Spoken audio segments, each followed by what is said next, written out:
नमस्कार, कसे आहात सगळे? स्वागत आहे तुमचं सारिकाज इव्हेंट्समध्ये. दिवाळी आलेली आहे, तर दिवाळीच्या सर्वांना खूप खूप शुभेच्छा. दिवाळीनिमित्त आज आपण एक वेगळा पदार्थ बनवणार आहोत. करायलाही अगदी झटपट आणि सोपा आणि चवीलाही तितकाच चटपटीत आहे हा पदार्थ. मसाला काजू नमकीन पारे किंवा तुम्ही याला मसालेदार खारी शंकरपाळी म्हणू शकता. या काजू नमक पारेसाठी आपण एक छान चटपटीत मसाला तयार करणार आहोत, त्यामुळे याची चव अजूनच दुपटीने वाढणार आहे. त्यामुळे व्हिडिओ शेवटपर्यंत नक्की बघा. तुम्हाला मी एक नमक पारे तोडून दाखवते. बघा तुम्ही याच्यामध्ये कशा छान लेअर आलेले आहेत. रेसिपी जर आवडली तर मित्रमैत्रिणींबरोबर नक्की शेअर करा. सर्वात पहिले एका भांड्यामध्ये मी 1 वाटी मैदा घेतलेला आहे. हा चाळून घेतलेला मैदा आहे. अर्धी वाटी मी गव्हाचं पीठ घेतलेलं आहे आणि पाव वाटी इथे मी बारीक रवा घेतलेला आहे. बारीक एकदम फाईन रवा आहे हा. आणि अर्धा चमचा चवीपुरतं मीठ घेतलेलं आहे. आणि हा एक मोठा चमचा ओवा मी हातावरती क्रश करून अशा पद्धतीने टाकून आणि त्यानंतर मी इथे खाण्याचा सोडा एक चिमूटभर टाकून घेतलेला आहे आणि तो व्यवस्थित मिक्स करून घेऊया. आता आपण याच्यामध्ये मोहन टाकून घेऊया. मी इथे एक पळीभर तेल घेतलेलं आहे. अगदी साधं तेल आहे, हे गरम केलेलं तेल नाही आहे. तर ते आपण टाकून घेऊया आणि त्याला व्यवस्थित मिक्स करून घेऊया. हाताने अशा प्रकारे मी व्यवस्थित मिक्स करून घेते. सर्व पिठाला हे मोहन लागलं पाहिजे. तर चोळून हाताने आपण मिक्स करून घेऊया आणि याची एक मूठ वळी की आपलं मोहन व्यवस्थित झालं आहे असं समजायचं. याची मी एक मूठ वळून बघते तर व्यवस्थित मूठ वळी जाते, म्हणजे आपलं मोहन व्यवस्थित झालेलं आहे. आता आपण थोडं पाणी टाकत हे व्यवस्थित घट्टसर मळून घ्यायचं आहे. आपण इथे पीठ खूप घट्टसरही नाही आणि खूप पातळसरही नाही, असं मीडियम साईजचं पीठ आपण मळून घेणार आहोत. कारण याच्यामध्ये रवा असल्यामुळे रव्याला फुलायला थोडंसं ओलसरपणाला पाहिजे, त्यामुळे रवा फुलून परत आपलं पीठ घट्टच होणार आहे. त्यामुळे थोडंसं सैलसर पीठ आपण मळून घेणार आहोत. बोट बुडेल इतपत सैलसर पीठ आपण मळून घेतलेलं आहे आणि हे 15 ते 20 मिनटासाठी आपण असं झाकून ठेवणार आहोत. आता इथे मध्ये लावण्यासाठी साठा तयार करून घेऊया. इथे मी 2 चमचे तूप घेतलेलं आहे आणि 2 चमचेच मैदा घेतलेला आहे. आता तो व्यवस्थित मिक्स करून आपण असं बाजूला ठेवून देऊया. अर्ध्या तासानंतर मी पीठ उघडून बघितलेलं आहे, तर छान पीठ आपलं भिजलेलं आहे. त्याला थोडंसं मळून घेऊया आणि आता पोळपाटावर घेऊन मी याचे 4 ते 5 समान भाग करणार आहेत. तुमच्या पिठाचे जेवढे भाग होतील तेवढे आपल्याला करून घ्यायचे आहेत आणि समान गोळे करून घ्यायचे आहेत, ज्यामुळे आपल्या पोळ्या ज्या आहेत त्या एकसारख्या बनतील. तेवढ्या पिठाच्या 5 लाट्या तयार झालेल्या आहेत. आता एक लाटी घेऊन आपण याची पोळी लाटणार आहोत. तर मी इथे 5ही पोळ्या लाटून घेते आहे. साधारण एकसारख्या साईजच्या आणि एकसारख्या जाडीच्या आपण पोळ्या इथे लाटून घेणार आहोत.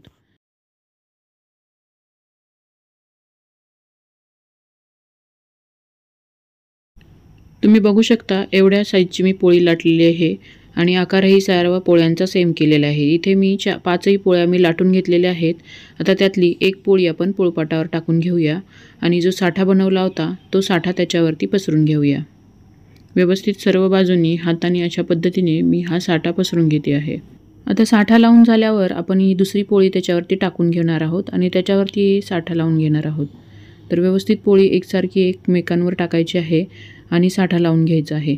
एका वेळेस मी इथे एकावर एक अशा 3 पोळ्या टाकणार आहे आणि दुसऱ्या 2 पोळ्यांचं मी वेगळं करणार आहे. तुमच्या जर 4 पोळ्या झाल्या असतील तर तुम्ही 2-2 पोळ्यांचं करू शकता किंवा मग 6 पोळ्या झाल्या असतील तर 3-3 पोळ्यांचं तुम्ही एका वेळेस करू शकता. आता मी वरची जी पोळी टाकली आहे त्याच्यावरती साठा लावून घेतलेला नाही आहे आणि ती व्यवस्थित थोडीशी पसरून घेऊया. ह्या 3 पोळ्यांची जाडी तुम्ही बघू शकता एवढी झालेली आहे.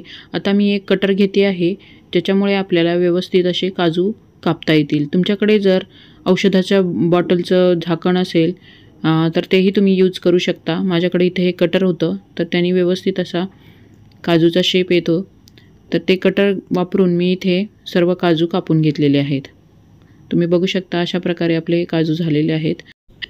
काजूचा शेप देताना तुम्ही मध्यभागूनही देऊ शकता किंवा अशा पद्धतीने कडेनेही तुम्ही चालू करू शकता.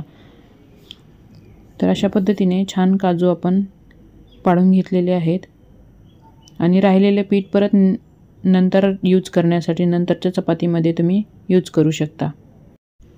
आता आपण सर्व काजू तयार करून घेतलेले आहेत. आता तळण्यासाठी मी इथे तेल गरम करायला ठेवलेलं आहे. तेल खूप जास्तही गरम करायचं नाही आहे, मिडियम गरम करायचं आहे. म्हणजे एक काजू टाकल्यानंतर तो पटकन वर येत नसेल, असा खाली थोडा वेळ थांबून परत तो वर येत असेल तर तो व्यवस्थित तेल तापलेलं आहे आणि याच्यासाठी व्यवस्थित आहे ते तेल. तर आता आपण काजू टाकून घेऊया. खूप जास्त तेल गरम केलं की त्याच्यावरती बुडबुडे येतात काजूवरती आणि ते व्यवस्थित तळले जात नाहीत, आतून कच्चे राहतात. त्यामुळे खूप जास्त तेल गरम करायचं नाही आहे, मीडियम तेल गरम करायचं आणि अशा पद्धतीने हे काजू टाकून घ्यायचे आणि काजूवरती आल्यानंतर मग आपण झाऱ्याने त्याला हलवून घ्यायचं आहे. गॅसची फ्लेम स्लोवरती ठेवून आपण छान खरपूस आपण याला तळून घेणार आहोत. गॅसची फ्लेम स्लो असल्यामुळे याला छान कलरही छान बदामीसार येतो. त्याला वेळ लागतो तळायला, पण छान खरपूस तळून होतात. स्लो फ्लेमवरती एक बॅच तळायला 3 ते 4 मिनटं तरी लागतात. अगदी छान खरपूस तळून झालं, असा बदामीसार कलर आला की आपण याला काढून घेणार आहोत. ते गरम असल्यामुळे त्याचं अजून शिजण्याची प्रोसेस चालू असते, त्यामुळे खूप जास्तही डार्क कलर येऊ द्यायचा नाही. असा कलर आला की आपण काढून घेणार आहोत. आता मी इथे दुसरी बॅच टाकून घेते आहे. गॅसची फ्लेम अगदी स्लो ठेवूनच आपण ही बॅच तळून घेणार आहोत. तर मी याच्यात काजू टाकून घेते आणि गॅसची फ्लेम स्लो ठेवून आपण दुसऱ्या बाजूला त्याचा मसाला तयार करून घेणार आहोत, ज्यामुळे याची चव अजूनच वाढणार आहे. तर हा चटपटीत मसाला तयार करण्यासाठी मी इथे 1 मोठा चमचा मिरी घेतलेली आहे, काळी मिरी, आणि ती अशी खलबत्त्यामध्ये बारीक करून घेतलेली आहे. आता एका बाउलमध्ये आपण ही मिरपूड काढून घेऊया आणि त्याच्यामध्ये अजून दुसरे मसाले आपण टाकून घेऊया. इथे मी अर्धा चमचा मीठ टाकलेलं आहे, काळं मीठ किंवा साधं मीठ कुठलंही टाकू शकता. आणि 1 मोठा चमचा काश्मीरी लाल तिखट घेतलेला आहे आणि 1 मोठा चमचा आमचूर पावडर घेतलेली आहे आणि हे भाजलेले जिरेची पावडर आहे, ती 1 मोठा चमचा घेतलेली आहे. जिरे भाजून मी त्याला पावडर बनवलेली आहे. आता हे सगळं व्यवस्थित मिक्स करून घेऊया. याच्यामध्ये तुमच्याकडे जर पुदिन्याची पावडर किंवा सुका पुदिना असेल तर तोही तुम्ही याच्यामध्ये ॲड करू शकता, अजूनच त्याची चव वाढेल. तर हा मसाला आपला तयार आहे. इकडे काजूही आपले छान व्यवस्थित खरपूस असे तळले जात आहेत. गॅसची फ्लेम स्लोच ठेवायची, म्हणजे छान कलर येतो याला.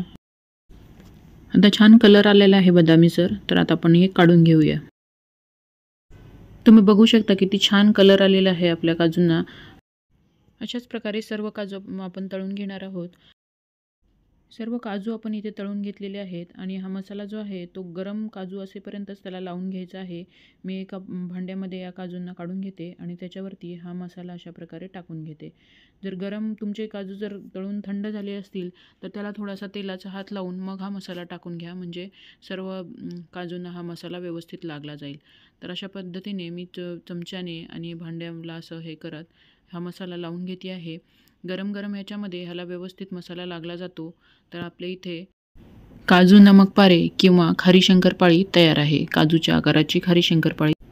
तुम्हाला जर ही काजू नमक पाऱ्याची रेसिपी जर आवडली असेल तर नक्की चॅनलला सबस्क्राईब करा आणि आपल्या मित्रमैत्रिणींबरोबर जरूर शेअर करा. धन्यवाद.